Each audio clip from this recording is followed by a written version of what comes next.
please subscribe and don't forget to press the bell icon to get notified whenever we upload a new video. But one of India's largest engineering and infrastructure company, that is Larsen & Toubro, they have exited or announced the exit of some of their non-core businesses. The company will sell its electric and automation business to Germany's Schneider Electric for 14,000 crore rupees. Anisha, give us the details. Well, yes, as you mentioned, they have signed an agreement with Schneider to sell the electricals and automation business at a valuation of around 14,000 odd crores. Now, it is expected to be completed within the next 18 months. And if you look at the revenue contribution in FY17, this business added around 5,000 crores to the company's top line, making it a 4 to 5% contribution on the top line. Now, analysts were pegging the operating profit for this particular business anywhere at 1,000 to 1,200 crores in the coming 1 or 2 years, given the margin profile is close to 15%. And if you look at the overall valuation that the analysts were pegging, it was anywhere between 13 to 15,000 odd crores. Hence, this 14,000 crore valuation fits right into the range. So, looks like they have got a fair value as far as this is concerned. But the bigger positive coming of this is that the management is serious about selling the non-core assets. Now, this is something that we have been hearing from the management from a long time. And this is one of the first non-core assets that we have seen in a bit. So, this comes as a positive. In fact, what brokerages say on that? Now, Kotak says that yes, it is on the lower end of the valuation range that was being reported earlier, because earlier, a couple of years ago, the reports were mentioning that L&T is looking at a valuation of perhaps 17,500 crores, but still the valuation that they have got at 14,000 appears to be fair. They also say that the deal is EPS accretive and they're expecting a 2% expansion when it comes to EPS in FY19 itself, though in FY20, they do not see any meaningful impact as far as EPS is concerned. Now, what CLSA says, they call it an extremely good divestment. They say that they have done it at a very good valuation, given that deal was 75% above the value that they were pegging for the electricals and automation business. They also say that given the fact that the company will get cash consideration, their working capital will improve. That would add around 2.5% to their target value and also 4% to the consolidated EPS. And also the flag of the possibility that the investors might be getting in some special bonus coming, because remember the value that we get of this deal is around 97 per share. So maybe, and the management has also been talking about making the dividend payout ratio to 50% versus the 35% that it is right now. So maybe that is one thing that we should watch out for. But in fact, on that note, let's hear what the managements of the two companies had to say regarding this particular transaction. Schneider, as you all know, is a 24.7 billion euro organization, and it's one of the best companies to house this business of ours. It's been an integral part of Larsen & Toubro, but as we move forward on our path of infrastructure, construction, EPC, manufacturing, defense and certain services, we feel this business does not fit into a long-range thinking. Business also requires a fair amount of R&D spend, tooling, and such other factors to keep it positive and moving. So we believe Schneider is a good company to handle that, to take it forward. This business is very, very important and strategic for us. It's core of our business. By combining this business of electrical and automation together with our low voltage and industrial product automation products business, we will be creating a very strong business here in India, which is strategic not only for India, for our stakeholders in India, but it plays a very strategic component in our global footprint. And this will be serving for sure the fast-growing India low voltage and industrial automation market. All right, let's shift focus then to some earnings. Sonia, Hero MotoCorp will be reporting the earnings. What are the street expectations on that one? Well, thanks a lot for that. It's expected to be a good quarter actually for Hero MotoCorp. So I'm expecting a revenue growth of almost 24%. Now remember, this quarter the volume growth was very strong. It was mostly because the base quarter had demonetization and the BS6 impact. So on account of a low base, the growth will look very good. This time around, the volume growth has come in at about 24%. This compares to a 16% volume growth last quarter and a 10.5% volume growth in the previous quarter. So growth has been good. That will lead to revenue growth of about 24%. The margins will also improve, so I'm expecting about 16.5% margins compared to 13.8% same time last year. This is on account of the operating leverage benefits, but not just that, the average selling price has also gone up, so that will aid the realizations this time. We're expecting realizations to come in somewhere around 43,000 rupees a unit. However, there are two factors which could dampen the higher margins. One is rise in commodity costs, and the other one is some expenses to the tune of 40 to 50 crores which they had to incur because of the Auto Expo. But apart from that, the trend is expected to be good for Hero Motor. Okay, Sonia, thank you so much for that. But also tell us what to expect from Interglobe Aviation. Of course, apart from the numbers, lots of eye would be on the management commentary given Aditya Ghosh's resignation. Oh, absolutely. You know, that's the most important thing to understand whether there is any talk on the succession plan post Aditya Ghosh's resignation. Now, remember, the reports indicate that Gregory Taylor, who is currently the senior advisor to Rahul Bhatia is now the interim CEO. Gregory Taylor, who is a senior advisor, could be in for the top job, so maybe he could be named CEO. If that comes through, a lot of people say that it could be taken as a positive because of the vast experience that Gregory comes with. But let's see what plays out on that front. On the operational front, we have some estimates coming in. There's actually a mixed bag. Kotak estimates that the performance will be good this time around. However, on the flip side, Edelweiss says that there are a couple of issues which could plague the numbers this time. There was this grounding of planes issue, and that really could lead to some amount of revenue downtick for them. Although overall the passenger growth for the sector was good this time, so there's no problems with that. But there was company-specific issues that Indigo had to deal with, so maybe that could impact. Now, see, nobody knows what the quantum of the loss could be because of the grounding issue. So some are forecasting that there could be a big one-time loss, some are not. So it's all over the place. But just to give you what Kotak is estimating, a revenue growth of 30%, EBITDA growth of 55%, and profit growth of almost 42%. 500 to 600 crores is what analysts are forecasting, but as I mentioned, there could be a one-time loss because of the grounding issue. All right, Sonia, we're just not done with news from you yet, and this is, we've saved the best for the last. Auto sales, they've come in robust for the month of April. Maruti record sales. Oh, absolutely. Maruti and Tata Motors are the stars in this month's performance, because as you mentioned, Maruti hit record numbers this time. It was largely expected, but slightly better than what the street was estimating. So if you look at the numbers for Maruti, a 14.5% sales growth, 1.72 lakhs is a run rate that they've never hit before. And if you look at the trend, last month, that is the month of March, it was 1.6 lakhs. In the month of Feb, it was 1.49 lakhs. And before that, 1.5. So it has been trending upwards. Now, there are a couple of reasons for this. One is that they had that refresher of the Swift, which was launched recently. That did extremely well, and because of that, the compact car sales have gone up by 31%. It also has the Baleno, the Ignis, which have been doing very well.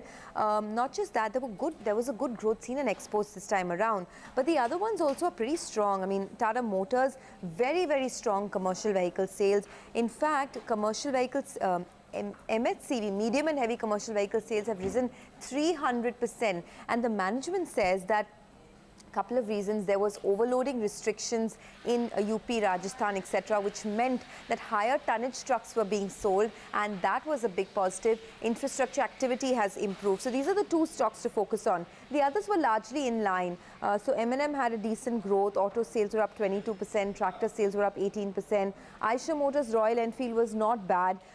Total sales were up about 27%. There was a 60% growth in the above 350cc category, and TVS was slightly under pressure, but not bad. 20% plus growth is what we've seen. So overall, it's been a good month for the sector. Okay, Sonia, thank you so much for that. We will let you go on that note, but we are not done discussing stocks yet. Let's do one thing. Let's slip into a quick break, but when we come back, we will discuss HCL Tech. Remember, it reports its quarterly numbers today. We'll get you the expectations after this short break. Welcome back. You're watching Power Breakfast on CNBC TV18. Well, a lot of important earnings lined up for the day, and Marico will be one of them. Mangalam, tell us, what is the street expecting from Marico? Well, the street expects a good set of numbers given Dabur's results as well. And if you take a look at the stock price on Monday's trading session, it ended at the high point of the day with a gain of almost 4%. So that is something we'll watch out for. Remember, for Marico, it'll be more price-driven growth than volume-driven growth. So the revenue expectations are that of about 15%. 1,523 crores is what we're watching out for.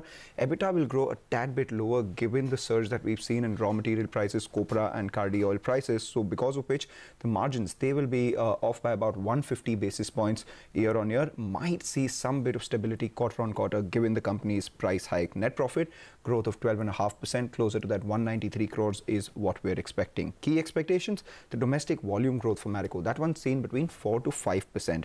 Remember, the input prices, they've been up 51% year on year and 7% quarter on quarter. So to mitigate that, the company has taken the price hikes. So if you take a look at the margins, they're likely to decline year on year. The company has increased prices by close to about 20% in the third quarter and the fourth quarter.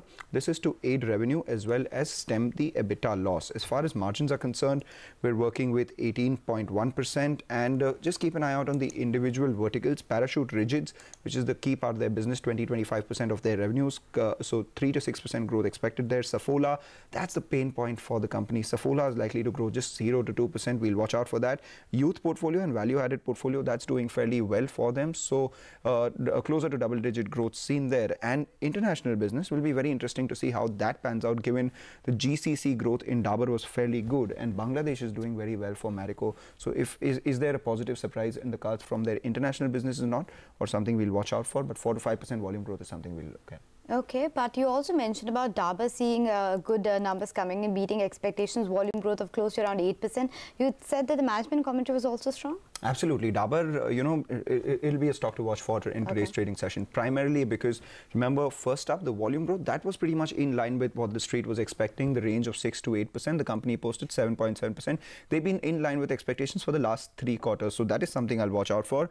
But if you take a look at the other numbers, the revenue grew optically 6.2%. Adjusted domestic revenue grew 10%, and international revenue grew 11.8%. These are numbers we haven't seen in a very long time, and that indicates strength in the company's core business, because the EBITDA, while revenues grew 10%, the EBITDA grew 16.2%. The company posted historically high margins at close to around 24%. What led to the margins growth? Gross margins, they expanded, ad spends were stable, as well as India operating margins, they touched a historic high, because of which the net profit grew 20%. The company has said that over the last 3 quarters, their honey and toothpaste business, that has grown very fast. That indicates strength in the core business and perhaps waning of competition fears from Patanjali as well. So Dabur is one stock I'll watch out for. It's up 6% in the last 3 months, ended at the high point of day on Monday, but I think it will be in a fair amount of green today as well. Okay, so we'll keep an eye out on Dabur, but another stock that will be in focus today is HCL Tech. Remember, the company reports its numbers today, and Reema is joining us now to tell us what the expectations are. Reema, good morning. Take it away. Hi Anisha, good morning. Well, the numbers could be out in about 30 minutes from now. The basic numbers to watch for the March quarter: dollar revenue growth seen higher by 2.8%. Margins on the flatter side, 19.8% versus 19.6%. And this marginal increase in the margins will drive a profit growth of about 2.5%. Now, dollar revenue growth of 2.8% is split in a 1.5% constant currency growth and 1.3% of cross-currency tailwinds. With respect to the constant currency growth seen at roughly 1.5% expectation, but that will be somewhere in the middle of what the rest of the Tier 1 companies have done. For instance, TCS's constant currency growth was 2%, Infi was at 0.6%. With this kind of an exit to FY18, the FY18 dollar revenue growth, constant currency growth for the company will be within their own guided band of 10.5 to 12.5%. Though this growth that they've clocked in FY18 will be higher than peers, and it will be on the back of organic moves that they've made. If you look at the organic growth, Credit Suisse estimates it to be just close to about 5%. Key will be their FY19 guidance, seen on a constant currency basis between 8 to 10%, and the key reason for the acceleration will be the growth the company is incrementally sounding positive on the infrastructure management services, which is about 36-37% of the overall revenue. Key to watch, momentum in IMS, or infrastructure management. The key reason being it slowed down for the last 2 quarters, a continuation of momentum in the engineering business, and thirdly, capital allocation, because the company has gone quite heavy on acquisitions. Back to you. All right, Rima, thanks a lot for that. 30 minutes from now, we're awaiting HCL Tech's numbers. With that, we'll take a short break. Come back, we'll get you a check on the cues to watch from the futures and options space. Welcome back. Let's shift to the commodities corner now. Manisha joins in with all the updates from that arena. Good morning, Manisha. Crude on your mind? Well, it surely is. We saw it decline to a 2-week lows yesterday, but there is some support coming back, and this is because of the Iran sanctions, where the markets are looking at lots of uncertainty and the expectation that it really might. Well, there also have been statements from the Israel Prime Minister saying that Iran is secretly looking to build up in sense of nuclear weapons, and that really seems to be adding premium to prices. But everything else really is something that tells you that there could be some more profit taking. You have the strength in US dollar. The Iran production is at record highs. You also are looking at the US production and export numbers touching yet another new highs. So the supplies in the near term seem to be increasing, but it really is about the geopolitics, the Iran sanctions, and that jitteriness will continue up to May 12th. That is when the deadline comes in. So until that time, you will see a premium come back in case of the crude oil prices. Metal space is another thing to watch out for after US really has extended the exemptions to the other countries and totally exempted Australia, Argentina, and Brazil. So a lot of uncertainty in next 1 month is what you can expect in metals too. Okay, Manisha, thank you so much for that. And talking about commodities and crude, it seems like the ATF prices have been hiked by 6.5% month on month, and that's the reason we should keep an eye out on the aviation stocks today. So now the ATF prices have been hiked to over 65,000 rupees. So one thing really to keep an eye out on. But Mangalam, what are the other cues that we have to watch from the derivative space today? As long as my ticket prices don't increase, I'll watch out for that. But from the derivative space, you know, on Monday's trading session, we saw the Nifty move higher. The Nifty futures moved much higher. So the premium increased from about 30 points to 41 points. And remember, on Friday, that premium was just about 15 points. So that's telling you that, yes, there was a lot of buying at higher levels as well, which is a positive. Secondly, we saw the India VIX move higher. So when the market moves higher, counterintuitive to see the India VIX move higher as well. But there are a lot of events. And remember, that also means that there was some put buying. Then came the data, and we saw that confirm, because the FIs, they bought about 230 crores in index futures. Their long exposure increased to 58%, but 2,200 crore worth purchase in index options. Downside protection sought. The FIs bought about 23,000 long puts, and they added 3 long puts per long call. So we'll keep an eye out on that. But overall, from the market's perspective, writing continued on the 10,600 put, 10,700 put, and 11,000 call. Just watch out for PC Jewelers. That stock enters the F&O band today. Okay, PC Jewelers, that stock has been in focus, but that's all the time we had on Power Breakfast today. From the team and myself, thank you so much for watching. That's our morning call. Comes up next.